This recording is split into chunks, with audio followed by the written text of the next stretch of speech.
교우 여러분 행복한 아침 맞고 계십니까? 9월 11일 월요일 새벽 성서 읽기 시작하겠습니다. 오늘 출애굽기 4장 말씀을 본문으로 부르심 앞에서 이런 제목으로 함께 은혜 나누고자 합니다. 오늘의 한마디입니다. 히라노 히데노리의 감동 예찬 중에서 골랐습니다. 소명을 발견하는 시기는 사람마다 다르다. 내 경우 소명을 만날 때까지 40년이라는 인생 경험이 필요했듯이 그동안의 경험 하나하나가 지금의 내 소명에 그대로 녹아있다. 소명은 내가 나인 이유, 세상에서 나만이 만들어낼 수 있는 가치, 내가 표현하지 않으면 다른 누구도 표현할 수 없는 그 무엇. 이런 내용이었습니다. 출애굽기 4장 10절에서 31절까지 함께 읽겠습니다. 모세가 주님께 아뢰었다. 주님 죄송합니다. 저는 본래 말재주가 없는 사람입니다. 전에도 그랬고 주님께서 이 종에게 말씀을 하고 계시는 지금도 그러합니다. 저는 입이 둔하고 혀가 무딘 사람입니다. 주님께서 그에게 말씀하셨다. 누가 사람의 입을 지었느냐? 누가 말 못하는 일을 만들고 듣지 못하는 일을 만들며 누가 앞을 볼 수 있는 사람이 되게 하거나 앞 못 보는 사람이 되게 하느냐? 바로 나 주가 아니더냐? 그러니 가거라. 내가 말하는 것을 내가 돕겠다. 내가 할 말을 할 수 있도록 내가 너에게 가르쳐 주겠다. 모세가 머뭇거리며 주님 죄송합니다. 제발 보낼 만한 사람을 보내시기 바랍니다 하고 말씀드리니 주님께서 모세에게 크게 노하시어 말씀하셨다. 레위 사람인 너의 형 아론이 있지 않느냐? 나는 그가 말을 잘하는 줄 안다. 그가 지금 너를 만나러 온다. 그가 너를 보면 참으로 기뻐할 것이다. 너는 그에게 말하여 주어라. 내가 할 말을 그에게 일러 주어라.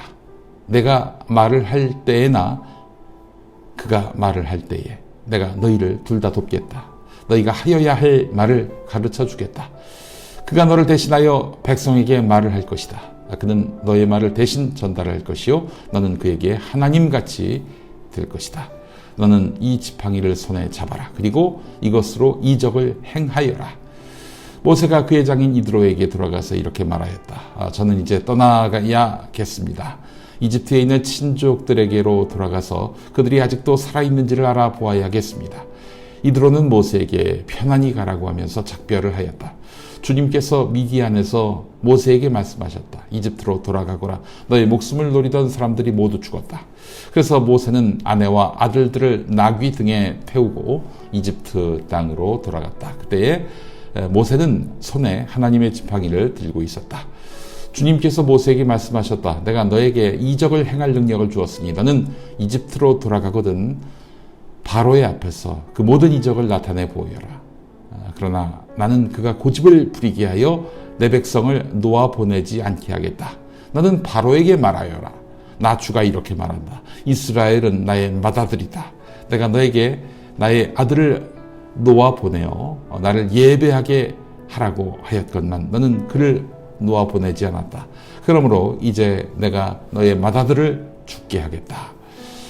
모세가 길을 가다가 어떤 숙소에 머물러 있을 때에 주님께서 찾아오셔서 모세를 죽이려고 하셨다.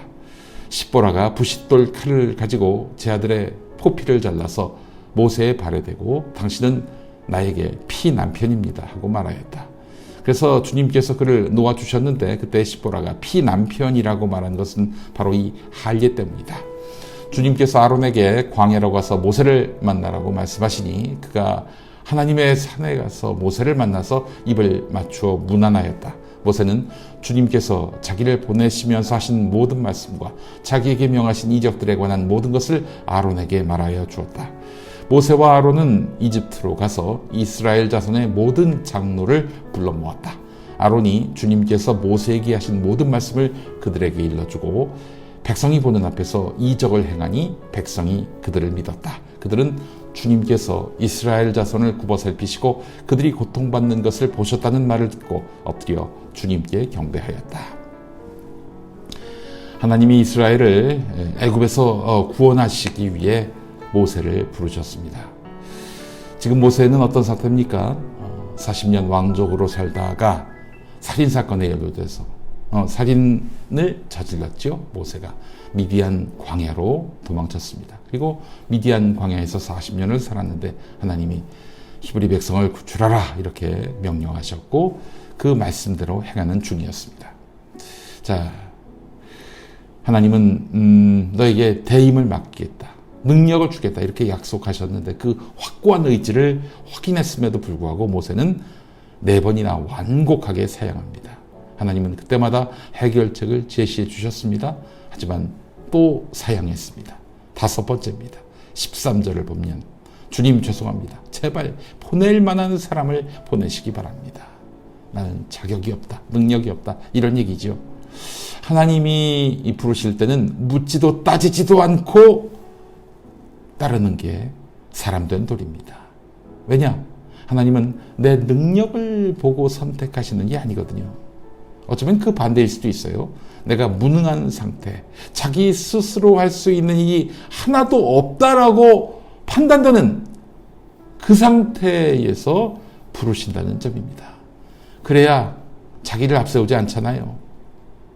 하나님이 능력을 부어주실 수 있잖아요. 그 자리가 생기잖아요. 자기를 비운 자리에 하나님의 능력을 채울 수 있잖아요. 그래서 맡긴 사명을 감당하게 하는 것입니다. 모세가 지금 어떤 상태입니까? 기세등등한 이집트 왕자 신분입니까? 아닙니다. 사람을 죽이고 도망쳐서 40년 동안 광야에서 숨었고요. 자, 이제는 왕자의 몸에서 나는 향수가 아니라 양의 똥냄새로 범벅인 초라한 촐로일 뿐입니다. 이러니 하나님이 왜 모세를 이집트 왕자로 만드셨나? 그 답이 풀립니다. 원래는 죽을 운명의 히브리 남자 어린이였잖아요. 근데 강물 따라 바구니에 실려서 이집트 파라오의 딸에게 인계됐고 그렇게 해서 왕자로 컸던 거 아닙니까?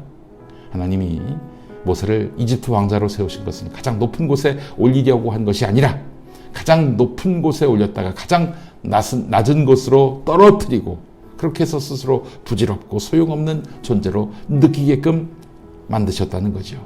왜냐? 그런 사람을 당신 뜻대로 쓰고자 그랬던 겁니다. 하나님 뜻대로 쓰고자 했던 것입니다. 모세는 몰랐던 것이죠. 그 심오한 뜻을 알지 못했던 것이죠. 그래서 내내 하나님이 큰 사명을 맡기려고 해도 사양합니다. 하나님은 이런 모세를 일으켜 세워서 밀고 가십니다. 이를 위해서 조력자로 형 아론을 함께 세우셨습니다. 그리고 모세가 늘 가지고 있던 지팡이를 하나님의 이적을 행하는 도구로 바꾸어 주셨습니다. 그러니까 지팡이 하나도 기름 부으니까 엄청난 이적을 행하는 도구가 되는 거예요.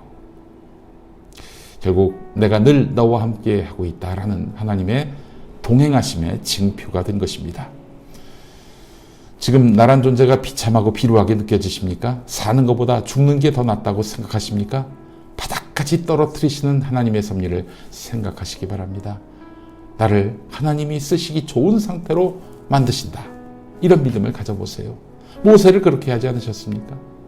그리고 어느 순간 부르실 때에는 내가 가진 능력을 하나님이 이용하시는 것이 아니라 나를 빈털터리로 만드신 하나님이 나에게 새로운 존재의 의미를 부여하신다라고 생각하시기 바랍니다. 하나님 앞에 낮아지면 낮아질수록 또 인간 앞에 낮아지면 낮아질수록 그것이 나에게 기회로 다가온다는 사실 잊지 마시고 오늘도 승리하는 하루 되시기 바랍니다. 기도하시겠습니다. 사랑의 하나님, 오늘 우리가 주님의 부르심 앞에 섭니다. 부족하고 연약한 인생일지라도 주님 앞에 당당히 또 담대히 나가는 인생이 되게 해 주옵소서. 예수 그리스도의 이름으로 기도합니다. 아멘. 자, 오늘은 마커스 워십의 부르신 곳에서 함께 하시겠습니다. 많이 하는 찬양이시죠? 예. 자, 한국기독교장로회 총회교육국에서 만드는 말씀과 삶으로 늘 우리 새벽 성서 읽기가 이어지고 있습니다. 내일 다시 오겠습니다.